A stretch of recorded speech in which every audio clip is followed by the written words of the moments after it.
네 개 방향으로 움직이는 거 좀 부드럽게 움직이는 거 했었죠? 그거를 한번 오른쪽만 했었는데 4개 방향 다 해볼게요. 계속 반복하기 가지고 오시고 그 다음에 만일 참이라면 블럭을 가지고 오시는데 계속 반복하기 안에서 어떤 방향키가 눌러져 있는지를 계속 확인하면서 이제 그 방향키가 눌러진 조건을 만족했을 때 그쪽 방향으로 움직이는 명령을 수행하도록 코딩을 할 겁니다. 그래서 움직임 탭에서 X좌표 10만큼 바꾸기 판단해서 Q키가 눌러져 있는가 이거를 오른쪽으로 바꾸시고요. 여기 10이면 너무 빨라서 한 3 정도로 바꿔볼게요. 그 다음에 이런 명령어 블럭을 계속 반복하기 안에 똑같이 만들어 줄 거예요. 복제를 하면 편한데 우리 아직 처음이니까 좀 수고스럽더라도 직접 코딩을 해봅시다. 왼쪽 X좌표를 왼쪽으로 갈 땐 줄여야죠. -3. 그 다음에 다시 한꺼번에 넣을까요? 위쪽, 아래쪽, 그 다음에 위쪽 아래쪽은 Y좌표죠? Y좌표 10만큼 바꾸기 3만큼 그 다음에 -3만큼 이런 식으로 하게 되면 우리가 지난번에 프로그래밍 했던 내용대로 이제 오브젝트를 움직이게 되면 버벅이는 장면이 있었는데 이렇게 해서 코딩을 하면 움직임이 좀 부드러워지고 대각선으로도 움직일 수 있습니다. 이 명령어 구조를 굉장히 많이 사용합니다. 계속 반복하기 안에 만일 어쩌고저쩌고라면 하는 내용들을 확인하는 명령어 구조를 많이 사용하는데 잘 기억해 두시고요. 사실 이제 제어 구조를 한 다음에 해야 되는 내용이기 때문에 일단 참고만 하시면 되겠습니다. 우리 다음으로 해볼 거는 엔트리봇이 내가 실행 화면에서 움직이는 마우스를 따라서 이제 바라보는 명령어를 작성할 거거든요. 시작하기 버튼을 클릭했을 때 그 다음에 계속 반복하기를 가지고 올 거예요. 명령어는 계속 반복하기가 없으면 한 번만 실행되고 끝납니다. 그래서 계속 반복하기를 통해서 특정 동작을 계속 수행할 수 있게 만들어 줄 거고요. 움직임에 가보시면 맨 밑에 쪽에 엔트리브 쪽 바라보기 라는 블럭이 있어요. 이거 가지고 와서 마우스 포인터 쪽 바라보기로 수정을 해볼게요. 그러면 얘가 계속해서 이제 움직이는 마우스 포인터로 움직이는 쪽으로 방향을 회전하는 것을 확인할 수 있고요. 방향이 회전하면 이동 방향도 당연히 바뀌겠죠. 그래서 그 이동 방향 값을 이용해서 이동 방향으로 10만큼 움직이기 라는 걸 하겠습니다. 이제 이것도 너무 빠르니까 3 정도로 수정하고 이렇게 움직이면 엔트리봇이 마우스 포인터를 따라다니는 걸 확인할 수 있습니다. 나중에 이걸 이용해서 고양이 쥐잡기 게임을 만들 거예요. 여기까지 하고 또 마지막으로는 오브젝트가 서로 상호작용하는 걸 만들 건데 우리가 처음에 살펴봤듯이 오브젝트는 서로 명령어를 공유하지 않아요. 그래서 A라는 오브젝트가 B라는 오브젝트의 행동에 대해서 우리가 특별한 명령어를 작성해 주지 않으면 알지 못합니다. 네, 엔트리에서는 뭘로 그걸 가능하게 하냐면 속성에 있는 신호라는 것으로 서로가 어떤 행동을 하는지 알려줄 수 있어요. 그래서 일단은 오브젝트 추가하기에서 강아지, 고양이, 개구리를 데리고 올게요. 개구리, 고양이, 강아지. 그래서 강아지를 클릭하면 강아지가 멍멍 할 거예요.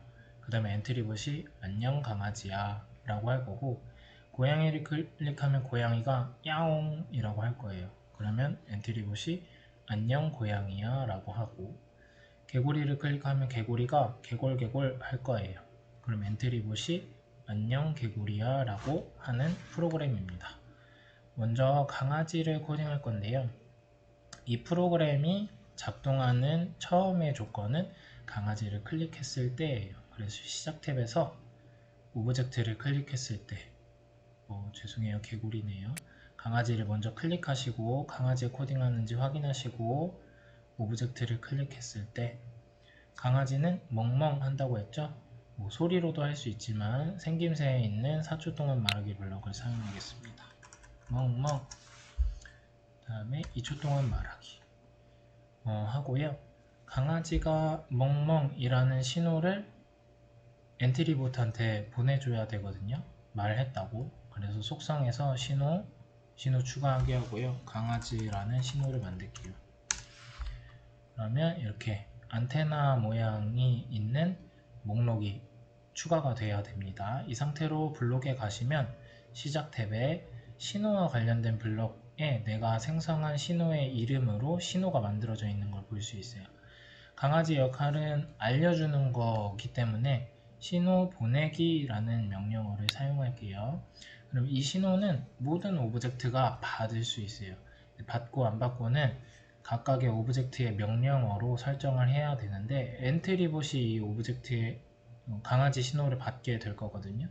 그래서 엔트리봇은 강아지 신호를 받았을 때 말하기 블록 가지고 오시고 안녕 강아지야 라고 말하게 됩니다. 2초 동안 말하기로 수정할게요. 이렇게 하게 되면 시작하기 버튼을 클릭하고 강아지를 클릭하면 멍멍이라고 말하고 신호가 뿌려지고 엔트리봇이 그 신호를 받아서 안녕 강아지야 라고 말하는 프로그램이 됩니다. 이와 비슷하게 각각의 고양이, 개구리 신호를 만들어서 고양이를 클릭하면 고양이가 야옹, 엔트리봇이 안녕 고양이야. 개구리를 클릭하면 개구리가 개굴개굴, 엔트리봇이 안녕 개구리야 말하는 프로그램을 만들어 보겠습니다. 먼저 신호를 추가할게요. 고양이, 개구리.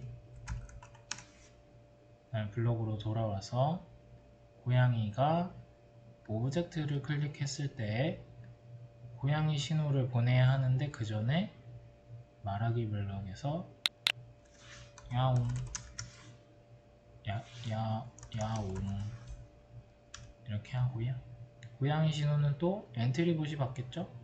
물론 다른 오브젝트가 받아도 상관없습니다. 여러분들이 어떤 프로그램을 만드느냐에 따라 다른 거죠.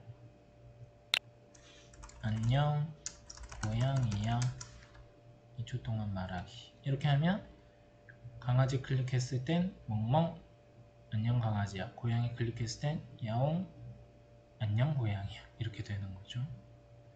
그 다음에 개구리 해볼게요. 개구리 클릭하시고 개구리도 오브젝트 클릭했을 때 생김새에서 말하기 블록 가지고 오시고 개굴 2초 동안 말하기. 그 다음에 신호를 보내고요. 그 다음에 개구리 신호를 받았을 때 안녕 개구리야 이렇게 코딩을 완료해 보겠습니다. 강아지 클릭했을 때 멍멍 안녕 강아지야. 고양이 클릭했을 때 야옹 안녕 고양이야. 개구리 클릭했을 때 개굴 안녕 개구리야. 또 고양이 클릭하면 야옹 안녕 고양이. 이렇게 오브젝트가 신호라는 것을 이용해서 서로 어떤 동작을 수행하고 있는지를 알려주고 또 그 신호에 맞춰서 어떤 동작을 또 수행하게 되고 서로 상호작용하는 기능에 대해서 살펴봤습니다. 끝.